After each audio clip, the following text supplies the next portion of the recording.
درانه کتونکو السلام علیکم. زه محمد سلمان همدرد د حق غږ پښتو چینل خبري لنډیز کې ستاسو قربا اوس تاسو پام را اړوم د مهمو خبرونو لنډیز.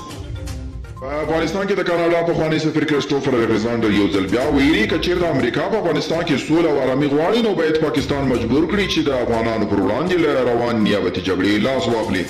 د جاپان دولت په توکیو او درو نورو سیمو کې د بیړني وضعیت په اړه پریکړه اعلانوي.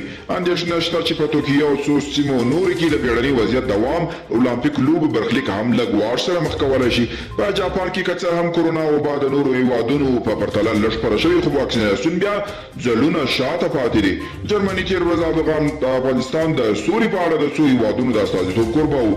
دې غونډې ته چې برلین کې وشوه د افغان سولې لپاره د امریکا خاص استازی زلمي خلیلزاد د افغانستان لپاره د ناټو ملګرو ملتونو برېټانیا، جرمني، فرانسې، ناروې او ایټالیا سفیران ورغلي وو. او یان سټولټنبرګ وایي ناټو د افغان ځواکونو د ملاتړ لارې چارې لټوي. د ناټو عمومي مشر په عین حال کې یو ځل بیا ټینګار وکړ چې ناټو په افغانستان کې د سولې د روان بهیر کلک ملاتړ کوي. دا په داسې حال کې دی چې په هلمند او نورو ولایتونو کې د دولتي ځواکونو او طالبانو ترمنځ خونړۍ جګړې روانې دي.